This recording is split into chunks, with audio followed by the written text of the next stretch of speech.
हर हर महादेव। जो लोग अपने लक्ष्य पर लगातार काम करते रहते हैं, सफलता अंततः उन्हीं के कदम चूमती है। रास्ते में कितनी भी बाधाएं आए, यदि आपके इरादे मजबूत हैं तो मंजिल आपसे दूर नहीं रह सकती। इसलिए निरंतर प्रयास करते रहिए, आपका समय अवश्य बदलेगा। वीडियो लाइक कीजिए, कमेंट कीजिए, सब्सक्राइब कीजिए और कमेंट करके अपने शहर का नाम तथा अपनी कुलदेवी या कुलदेवता का नाम भी अवश्य बताइए। तो चलिए अब जानते हैं धनु राशि के लिए जुलाई 2026 से दिसंबर 2026 तक का समय कैसा रहने वाला है। यह समय आपके लिए महत्वपूर्ण इसलिए है क्योंकि अभी अभी देवगुरु बृहस्पति का राशि परिवर्तन हुआ है और वे उच्च अवस्था में आए हैं। इसके साथ ही इन 6 महीनों के दौरान शनि ग्रह 27 जुलाई को वक्री होंगे, बृहस्पति भी वक्री अवस्था में जाएंगे और कई ग्रह महत्वपूर्ण परिवर्तन करेंगे। ऐसे में शिक्षा, करियर, विवाह, प्रेम संबंध, धन, परिवार और स्वास्थ्य से जुड़े आपके सभी प्रश्नों के उत्तर इस भविष्य फल में मिलने वाले हैं। यह ज्योतिषीय विश्लेषण आपकी जन्म राशि अर्थात चंद्र राशि पर आधारित है। अब ग्रहों की स्थिति को समझते हैं। आपकी राशि धनु है और इसके स्वामी देवगुरु बृहस्पति हैं। वर्तमान समय में बृहस्पति 2 जून से उच्च अवस्था में आपके अष्टम भाव में विराजमान है। उनके साथ शुक्र और बुध भी स्थित हैं। सूर्य सप्तम भाव में है, शनि चतुर्थ भाव में है, राहु तृतीय भाव में है, मंगल षष्ठम भाव में है तथा केतु नवम भाव में विराजमान है। अब सबसे पहले बात करते हैं राहु की। राहु का आपके तृतीय भाव में विराजमान है और 6 दिसंबर 2026 तक यहीं रहने वाले हैं। उसके बाद वे द्वितीय भाव में प्रवेश करेंगे। मैं आपसे एक बात जानना चाहता हूँ, पिछले लगभग 1 से 1.5 वर्ष के दौरान क्या आपने अपने जीवन में कुछ नया करने का प्रयास किया है? क्या आपके मन में बार बार कुछ बड़ा करने का विचार आया है? क्या आपने ऑनलाइन कार्यों में रुचि बढ़ाई है, ऑनलाइन खरीदारी या लेन देन अधिक किए हैं या फिर कोई नया ऑनलाइन काम शुरू किया है? क्या आपकी छोटी छोटी यात्राएं पहले की तुलना में बढ़ी हैं?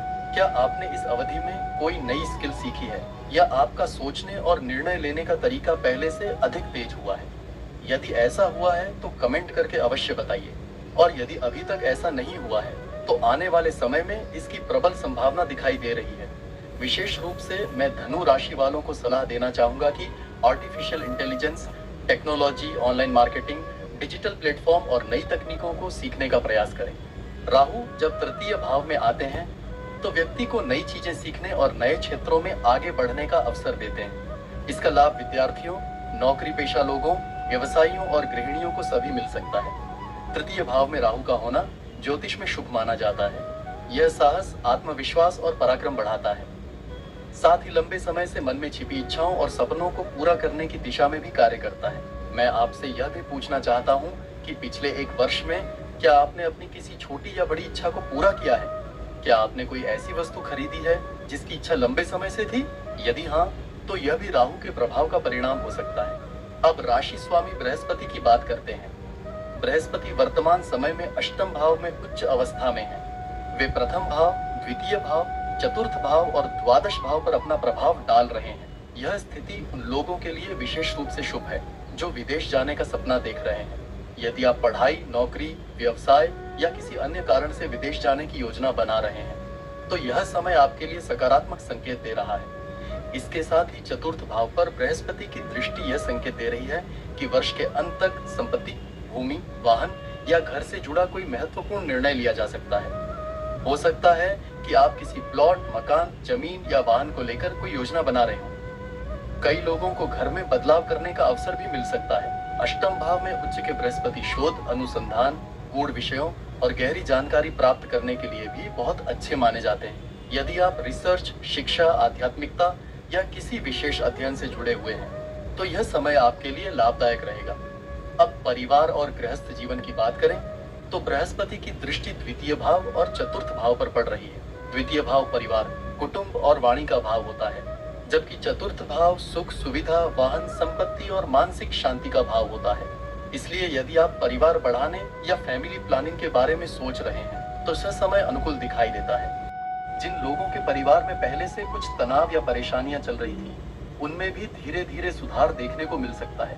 एक बात का विशेष ध्यान रखिएगा, बृहस्पति उच्च के होने के कारण सुख सुविधाएं बढ़ाते हैं, लेकिन साथ ही खान पान में लापरवाही होने पर वजन बढ़ने की संभावना भी बना सकते हैं। इसलिए फास्ट फूड, जंक फूड और अत्यधिक तैलीय भोजन पर थोड़ा नियंत्रण रखना आपके लिए लाभदायक रहेगा।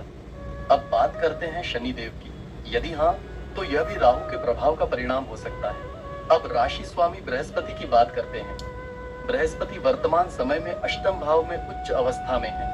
वे प्रथम भाव, द्वितीय भाव, चतुर्थ भाव और द्वादश भाव पर अपना प्रभाव डाल रहे हैं। यह स्थिति उन लोगों के लिए विशेष रूप से शुभ है जो विदेश जाने का सपना देख रहे हैं। यदि आप पढ़ाई, नौकरी, व्यवसाय या किसी अन्य कारण से विदेश जाने की योजना बना रहे हैं तो यह समय आपके लिए सकारात्मक संकेत दे रहा है।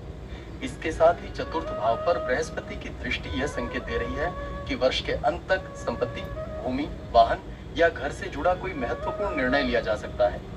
हो सकता है कि आप किसी प्लॉट, मकान, जमीन या वाहन को लेकर कोई योजना बना रहे हो। कई लोगों को घर में बदलाव करने का अवसर भी मिल सकता है। अष्टम भाव में उच्च के बृहस्पति शोध, अनुसंधान, गूढ़ विषयों और गहरी जानकारी प्राप्त करने के लिए भी बहुत अच्छे माने जाते हैं। यदि आप रिसर्च, शिक्षा, आध्यात्मिकता या किसी विशेष अध्ययन से जुड़े हुए हैं तो यह समय आपके लिए लाभदायक रहेगा।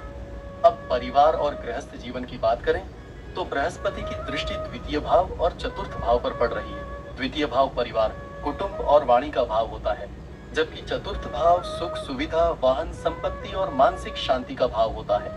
इसलिए यदि आप परिवार बढ़ाने या फैमिली प्लानिंग के बारे में सोच रहे हैं तो यह समय अनुकूल दिखाई देता है। जिन लोगों के परिवार में पहले से कुछ तनाव या परेशानियां चल रही थी उनमें भी धीरे धीरे सुधार देखने को मिल सकता है।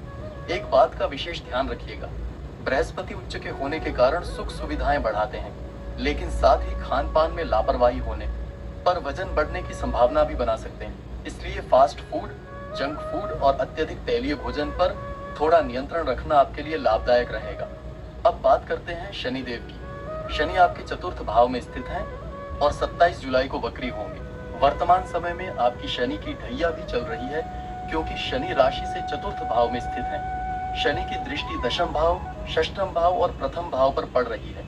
दशम भाव पर शनि की दृष्टि यह संकेत देती है कि आप अपने करियर में कुछ बदलाव चाहते हैं। कई बार ऐसा महसूस हो सकता है कि मेहनत अधिक हो रही है लेकिन उसके अनुसार परिणाम नहीं मिल रहे हैं। 27 जुलाई के बाद से लेकर वर्ष के अंत तक नौकरी, कार्यक्षेत्र, विभाग या जिम्मेदारियों में परिवर्तन के योग दिखाई दे रहे हैं। कुछ लोगों का ट्रांसफर हो सकता है, कुछ लोगों को नई जिम्मेदारियां मिल सकती हैं और कुछ लोग स्वयं बदलाव की दिशा में कदम बढ़ा सकते हैं। षष्ठम भाव पर शनि की दृष्टि यह भी बताती है कि प्रतियोगिता बढ़ सकती है। कुछ लोग आपके विरोध में भी खड़े हो सकते हैं। कार्यस्थल पर राजनीति, पीठ पीछे बातें या अनावश्यक आलोचना जैसी स्थितियां बन सकती हैं, लेकिन घबराने की आवश्यकता नहीं है क्योंकि शनि अंततः मेहनती और ईमानदार व्यक्ति को सफलता अवश्य देते हैं। प्रथम भाव पर शनि की दृष्टि होने से आपके स्वभाव में थोड़ा हठ या जिद भी बढ़ सकती है। कई बार आपको लग सकता है कि आपकी बात ही सही है और बाकी लोग गलत हैं। इस प्रवृत्ति पर थोड़ा नियंत्रण रखना आवश्यक होगा क्योंकि इसका प्रभाव आपके संबंधों पर पड़ सकता है।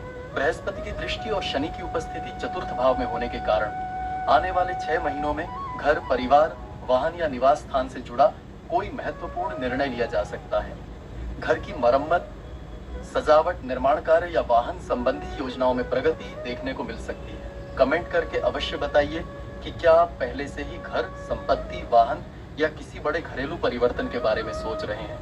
जहां तक माता जी का प्रश्न है, उनके स्वास्थ्य और मानसिक स्थिति पर थोड़ा ध्यान देने की आवश्यकता रहेगी। कई बार उन्हें किसी बात को लेकर भ्रम, चिंता या अनावश्यक नकारात्मक विचार आ सकते हैं, इसलिए उनके साथ समय बिताइए, उनका मनोबल बढ़ाइए और स्वास्थ्य का भी विशेष ध्यान रखिए। अब विद्यार्थियों के बारे में भी थोड़ी चर्चा कर लेते हैं।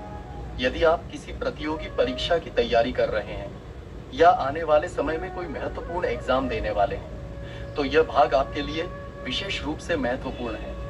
मंगल आपके सप्तम भाव में प्रवेश करेंगे और 3 अगस्त से लेकर 19 सितंबर के बीच का समय पढ़ाई और प्रतियोगी परीक्षाओं के लिए अच्छा माना जा सकता है।